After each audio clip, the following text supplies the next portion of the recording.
Mummy હવ આજે શું બનાવવું? આજે રાજમા ચાવલ બનાવી. રાજમા ચાવલ? હાલો બનાવી દઉં. આજનું મેનુ મારું રાજમા ચાવલનું હતું. મને નહોતી ખબર કે આ રાજમા ચાવલ એટલા મસ્ત બનશે કે ઘરના બધા જ લોકોને બહુ જ પસંદ આવશે. તો સૌથી પહેલાં અહીંયા આપણે રાજમાને પલાળી લેવાના છે અને તેને બાફી પણ લેવાના છે. હવે આપણે મોળું દહીં લઈ લઈશું, તેમાં સ્વાદ અનુસાર મીઠું, હળદર પાવડર, ધાણા જીરું પાવડર અને લાલ મરચું પાવડર લઈ લઈશું. બધી જ વસ્તુને સારી રીતે મિક્સ કરી લેવાનું છે અને હવે તેને સાઈડમાં મૂકી દેવાનું છે. હવે આપણે લસણની પેસ્ટ અને કાંદાની પેસ્ટ બનાવી લઈશું.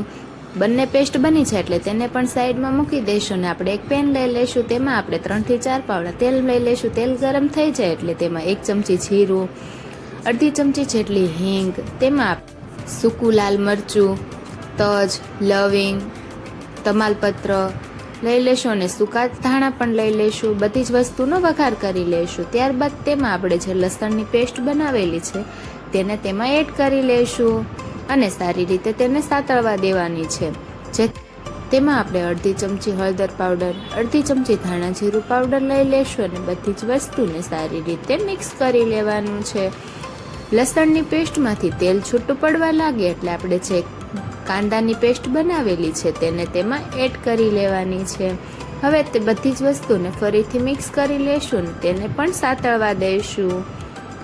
ખરેખર આ રેસીપી તમે ના બનાવી હોય તો તમારા ઘરે ચોક્કસથી બનાવજો, જે ખાવામાં ખૂબ જ સ્વાદિષ્ટ છે. હવે આપણે જે કાંદાની પેસ્ટ છે તે તેલ છૂટું પાડવા લાગે એટલે આપણે તેમાં સ્વાદ અનુસાર મીઠું પણ લઈ લઈશું. ત્યારબાદ હવે આપણે જે દહીંની પેસ્ટ બનાવેલી છે તેને તેમાં એડ કરી લઈશું અને થોડુંક એવું પાણી પણ એડ કરી લઈશું. ત્યારબાદ હવે બધી જ વસ્તુને સારી રીતે મિક્સ કરી લેવાની છે. થોડીક વાર પછી આપણે જે બાફેલા રાજમા છે તેને પણ એડ કરી લેવાની છે.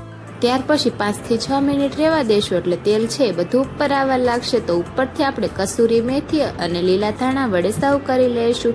તો તૈયાર છે આપણું રાજમા ચાવલ. ચાલો મમ્મીને ટેસ્ટ કરાવીએ. મમ્મી, હવ રાજમા ચાવલ તૈયાર છે. સરસ બનાવ્યા છે. Thank you.